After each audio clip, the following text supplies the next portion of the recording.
Hi friends, எல்லாருக்கும் வணக்கம். Welcome to Madhinisha YouTube channel. Friends, இன்றைக்கி என்ன வீடியோ பார்க்க போகிறீங்கன்னா, என்னுடைய மார்னிங் ரொட்டீன் விளாக் தான் பார்க்க போகிறீங்க. வாங்க வீடியோக்குள்ளே போகலாம். இப்போ தான் நம்ம சேனலை ஃபஸ்ட் டைம் பார்க்குறீங்கன்னா ப்ளீஸ் மறக்காமல் லைக் பண்ணி நம்ம சேனலை சப்ஸ்கிரைப் பண்ணி சப்போர்ட் பண்ணுங்கள். ஃப்ரெண்ட்ஸ், வாங்க பார்க்கலாம். காலையில் எழுந்தப்போ அவ்வளோ பனியாக இருந்தது. இது வந்து ஒரு 7 மணி போல் எடுத்த வீடியோ. 7 மணிக்கு இந்த அளவுக்கு பனி இருந்தது.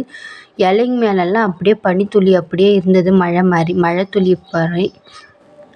சரி, இவ்வளோ மழை பெய்யுதே சொல்லிவிட்டு அம்மா அடுப்பில் தான் சாப்பாடு செய்வாங்க அப்படின்றதால கொஞ்சம் நேரம் உக்காஞ்சி குளிர் காஞ்சிட்டு இருந்தேன். குளிரெல்லாம் காஞ்சி முடிச்சுட்டு காலையில் சாப்பாடெல்லாம் சாப்பிட்டு முடிச்சுட்டு துணி கொஞ்சம் இருந்தது. எந்த குட்டி போனது கொஞ்சம் அதிகமாகவே துணி இருந்தது. ஊருக்கு வந்ததுலேருந்து துணியே துவைக்காமல் இருந்தோம் அப்படின்றதுனால அந்த துணியெல்லாம் துவைச்சி அலசி வச்சுட்டு நாங்கள் இந்த மாதிரி பம்பு செட்டில் இல்லைன்னா டேங்க்கில் தான் துவைப்போம். இங்கே வீட்டாண்டே கல் பெரிய கல் நீட்டாக இருக்குது. அங்கே துவைச்சின்னு வந்துட்டு இங்கே வச்சுட்டு ரொம்பவுமே ஈஸியாக இருக்கும் இந்த மாதிரி செய்கிறது.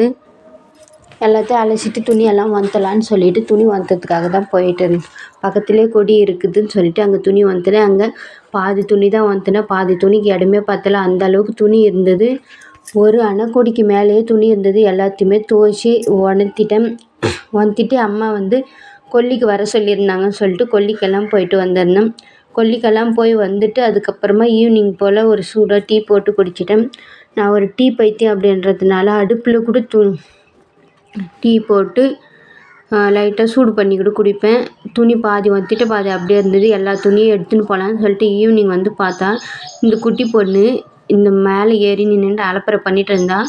ஆனால் அந்த ஈவினிங்காக மறையிறப்போ அந்த சூரியனை பார்க்கறதுக்கு அவ்வளோ ஆரஞ்சு கலரில் இந்த குருவிங்கள்லாம் பறவைங்களெல்லாம் பறந்து போய் செட்டில் ஆகுதை பார்க்குறப்போ அவ்வளோ சூப்பராக இருந்தது பார்க்குறதுக்கே. அதெல்லாம் பார்த்துட்டு அப்படியே வீட்டுக்கு வந்துட்டு துணியெல்லாம் மடித்து வச்சுட்டு அவ்வளோதான். இந்த வீடியோ பிடிச்சிருந்தா லைக் பண்ணுங்கள். நம்ம சேனலை சப்ஸ்கிரைப் பண்ணாமல் இருந்தால் சப்ஸ்கிரைப் பண்ணிக்கோங்க. தேங்க்யூ.